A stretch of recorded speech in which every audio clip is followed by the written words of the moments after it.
আজি আমি আহোম জাতীয় গণমঞ্চই শিৱসাগৰ জিলা পৰিষদৰ যিখন সভাপতিৰ আসন এই সভাপতিৰ আসনখন অসম চৰকাৰে এছটিৰ কাৰণে সংৰক্ষণ কৰি দিছে।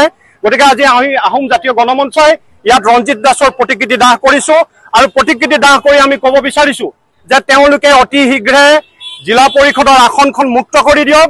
ই কেতিয়াও এছটিৰ কাৰণে সংৰক্ষিত হ'ব নোৱাৰে।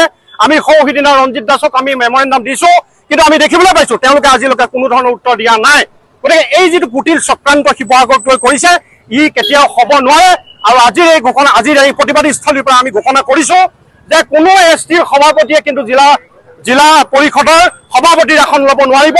যিদিনাই সভাপতিৰ আসন ল'বলৈ আহিব তেওঁক কিন্তু আমি ইয়াৰ পৰা খেদিম, এই কথাটো স্পষ্টভাৱে কৰি দিছো। আৰু এটা কথা আমি কৈছো, ৰঞ্জিত দাসে কৈছে যে আমি সৰ্বদলীয় সভাপতি আমি এই কামখিনি কৰিছিলো। আমি সেইকাৰণে প্ৰশ্ন কৰিছো যে সেই সৰ্বদলীয় সভাত অখিল গগৈ আছিলে নাই? সেই সৰ্বদলীয় সভাত আমাৰ আহোমৰ প্ৰতিনিধি দেৱব্ৰত শইকীয়া আছিলে নে নাই? গতিকে অতি দুৰ্ভাগ্যজনক কথা যে আজি আমাৰ বিধায়ক, আমাৰ শিৱসাগৰ মানে শক্তিশালী বিধায়ক বুলি যিজনে কয় সেইজন বিধায়ক কলৈ গ'ল?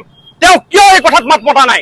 কিয় তেওঁ পক্ষপাতমূলক তেওঁ স্থিতি লৈছে? গতিকে এই কথাটো শিৱসাগৰবাসী ৰাইজৰ কাৰণে খুব দুৰ্ভাগ্যজনক কথা। গতিকে আমি দল সংগঠনসমূহে এই কথাটো কেতিয়াও হ'ব নিদিওঁ, ইয়াক শীঘ্ৰে বাতিল কৰিব লাগিব। এই কথাটো আমি পুনৰবাৰ কৈছো, নহ'লে কিন্তু আমি আন্দোলন চলাই থাকিবলৈ বাধ্য হ'ম।